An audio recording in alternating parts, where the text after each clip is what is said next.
नमस्कार दोस्तों, आपका बहुत बहुत स्वागत है योगा स्टडी पॉइंट पर। तो दोस्तों, आज हम बात करने जा रहे हैं भारतीय संविधान की उत्पत्ति 1858 से 1947 तक की। तो भारत शासन अधिनियम 1858, गवर्नर जनरल, इसमें जो पहली बात है, गवर्नर जनरल का पद नाम अब वायसरॉय कर दिया गया। यानी कि जो गवर्नर जनरल का जो पद का नाम था वो वायसरॉय कर दिया गया। पहले गवर्नर जनरल था, अब वह जो पद नाम था गवर्नर जनरल था, उसको गवर्नर जनरल से हटाकर वायसरॉय कर दिया गया। दूसरी बात जो की गई थी, बोर्ड ऑफ कंट्रोल और कोड ऑफ जो डायरेक्टर्स थे उनका पद समाप्त कर दिया गया और भारत के सचिव का पद सृजित किया गया। साथ ही साथ भारत सचिव की सहायता के लिए 15 सदस्यीय परिषद का गठन किया गया। ठीक है, ये मुख्य चार बातें इस भारत शासन अधिनियम 1858 के तहत की गई थी। इसके अलावा बात करते हैं भारत परिषद अधिनियम 1861 की। तो उसमें चार बातें थी वो इस प्रकार थी कि जो पहली बात थी, कानून बनाने की प्रक्रिया में भारतीयों की भागीदारी की शुरुआत हुई। मतलब इससे पहले कानून बनाने की प्रक्रिया जो थी वो भारतीयों की द्वारा नहीं की जाती थी। अब इस जो 1861 के बाद जो भारत परिषद अधिनियम आया, उसके बाद कानून बनाने की प्रक्रिया में भारतीयों की भागीदारी भी शुरुआत हुई। और जो दूसरी बात है, प्रांतों के लिए विधान परिषद के गठन का प्रावधान किया गया। यानी कि जो प्रांत थे, जो ब्रिटिश शासन में, जो ब्रिटिश सरकार के अंतर्गत जितने भी प्रांत थे, उनमें विधान परिषद के गठन का प्रावधान रखा गया और साथ ही साथ वायसराय को अध्यादेश जारी करने की शक्ति प्राप्त की गई। जो चौथी बात थी वो थी विभागीय पद्धति की शुरुआत हुई। यानी कि विभागीय पद्धति की शुरुआत भी इसी के बाद हुई, भारत परिषद अधिनियम 1861 के बाद। इसके बाद बात करते हैं भारत परिषद अधिनियम 1892 की। तो इसके तहत दो प्रमुख बातें थी जो इस प्रकार थी कि जो पहली बात थी, विधान परिषद के सदस्यों को बजट पर बहस करने और सवाल पूछने का अधिकार मिला। यानी कि इससे पहले बजट आ रहा है, कहाँ पे उसका इस्तेमाल हो रहा है, उसका उस पर कोई भी बहस या फिर उस पर पूछताछ नहीं की जाती थी। अब विधान जो परिषद के सदस्य थे उनको अधिकार मिल गया था कि कोई भी बजट पर बहस या सवाल पूछने का उनको पूर्ण अधिकार था। अब वे लोग जो विधान परिषद के सदस्य थे वो बजट पर बहस या सवाल पूछ सकते थे, उनको यह अधिकार प्राप्त हो गया था भारत परिषद अधिनियम 1892 के तहत। इसके बाद जो इसमें दूसरी बात कही गई थी वो विधान परिषद में राज्यों के अप्रत्यक्ष निर्वाचन के सिद्धांत को स्वीकार किया गया। यानी कि जो विधान परिषद थे उसमें अप्रत्यक्ष निर्वाचन के सिद्धांत को स्वीकारा गया। ठीक है, तो इसके बाद आता है भारत परिषद अधिनियम 1909, जिसको हम मार्ले मिंटो सुधार भी कहते हैं। मार्ले मिंटो सुधार, हम इसको, ये मार्ले मिंटो जो थे वो दो व्यक्ति थे। ठीक है, दो व्यक्ति थे। जो मार्ले था वो था भारत का सचिव। ठीक है, जो ब्रिटिश पार्लियामेंट में भारत का सचिव था मार्ले। मिंटो था भारत का वायसरॉय, जो कि उस टाइम पे 1909 में भारत का वायसरॉय था।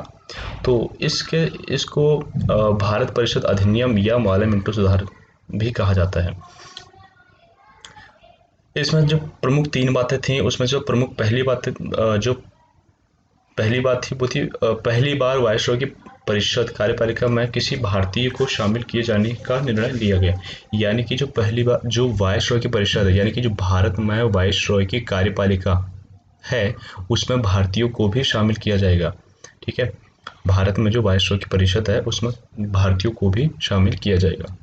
और साथ ही साथ भारत सचिव के परिषद में दो भारतीय सदस्यों को नियुक्त करने की व्यवस्था की गई। यहाँ पे थोड़ा सा मिस्टेक, भारतीय लिखना था, भारतीय सदस्यों को नियुक्त करने की व्यवस्था की गई। यहाँ पे भारतीयों मिस राइटिंग हो गई है ये। ठीक है, तो यहाँ पे जो भारत सचिव जो ब्रिटेन में भारत सचिव होगा, उसके जो 15 सदस्य थे उनमें से 2 सदस्य भारत के नागरिक भी उसमें शामिल होंगे, उनकी भी उसमें नियुक्ति की जाएगी। ठीक है, और इसके अलावा जो था, मुसलमानों के लिए सांप्रदायिक निर्वाचन की शुरुआत हुई। यानी कि मुसलमानों के लिए सांप्रदायिक निर्वाचन की शुरुआत हुई।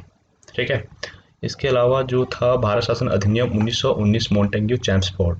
ठीक है, इसके तहत कुछ 5 बातें ये थी प्रमुख, जो इस प्रकार हैं। पहली बात थी, शिक्षा, संपत्ति और कर के आधार पर लोगों को वोट देने का अधिकार दिया गया। और दूसरी बात थी, प्रत्यक्ष निर्वाचन द्वारा प्रांतों में आंशिक कम उत्तरदायी सरकार की स्थापना की गई। और तीसरी बात जो थी, प्रांतीय विधानमंडलों, यार यहाँ पे भी थोड़ा सा ये राइटिंग में मिस्टेक हुई है। तो इसको विधानमंडलों है, यहाँ पे विधानमंडलीय हो गया, सॉरी। प्रांतीय विधानमंडलों में दोहरा शासन अर्थात आंतरिक और आरक्षित विषय शामिल किए गए।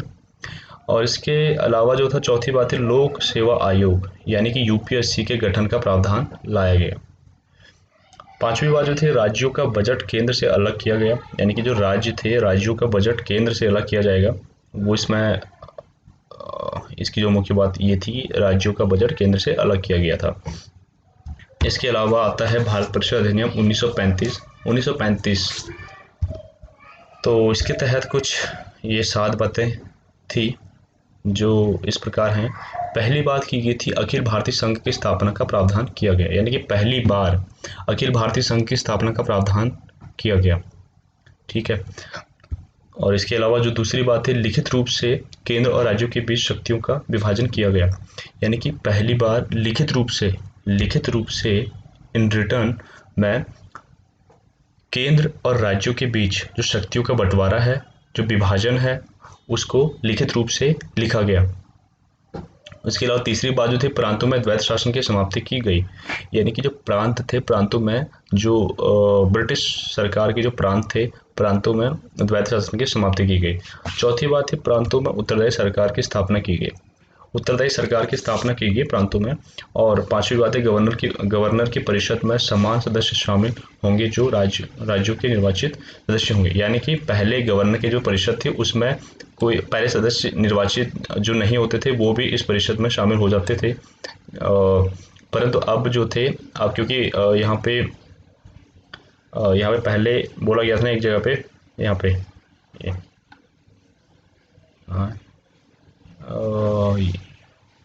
ये प्रत्यक्ष निर्वाचन द्वारा प्रांतों में आंशिक कम उत्तरदायी सरकार की स्थापना की गई। तो अब गवर्नर की परिषद में समान सदस्य शामिल होंगे जो राज्यों के निर्वाचित होंगे, यानी कि जो राज्य के जो निर्वाचित सदस्य होंगे वही गवर्नर की परिषद में शामिल होंगे। उसके अलावा कोई और अदर सदस्य जो हैं वो शामिल नहीं हो सकते, जो निर्वाचित नहीं हैं इस तरह के सदस्य वहाँ पे शामिल नहीं हो सकते। वहाँ पे सिर्फ जो राज्य के निर्वाचित सदस्य हैं वही गवर्नर की परिषद में शामिल होंगे। उसके साथ ही साथ जो छठी बात थी, छठी बात थी, उसी प्रांतों में द्विसदनीय विधायिका का गठन किया गया, यानी कि प्रांतों में द्विसदनीय विधायिका का गठन किया गया। और साथ ही साथ सातवीं जो बात थी, इसमें आरबीआई की स्थापना की गई। 1 जनवरी 1935 को आरबीआई की स्थापना की गई, ठीक है। इसके अलावा भारत शासन अधिनियम 1947, इसके तहत ये प्रमुख 4 बातें थी। पहली बात, वायसरॉय केंद्र का जबकि राज्यों के गवर्नर को राज्य का संवैधानिक प्रमुख घोषित किया गया, यानी कि वायसरॉय केंद्र का होगा और उसके अलावा जो राज्य के होंगे वो गवर्नर राज्य के संवैधानिक प्रमुख घोषित किए गए, संवैधानिक प्रमुख होंगे, ठीक है। यानी कि जो केंद्र का है वो वायसरॉय होगा और जो राज्य में जो सबसे शक्तिशाली होगा वो गवर्नर होगा, ठीक है। केंद्र में वायसरॉय तथा राज्य में गवर्नर। दूसरी बात है, संवैधानिक प्रमुख मंत्रिपरिषद की सहायता और सलाह के अनुसार कार्य करेंगे। संवैधानिक प्रमुख मंत्रिपरिषद की सहायता और सलाह के अनुसार कार्य करेंगे, ठीक है। इसके अलावा भारत पर ब्रिटिश संप्रभुता की समाप्ति की घोषणा यानी कि अब भारत आज़ाद हो रहा था और जो ब्रिटिश संप्रभुता थी वो भारत पर ख़त्म हो गई थी। पाकिस्तान और भारत 2 संप्रभु राज्य के गठन का प्रावधान हुआ। यार यहाँ पे भी गलत हो गया, प्रावधान किया गया, ठीक है। यानी कि भारत और पाकिस्तान 2 संप्रभु राष्ट्र बने।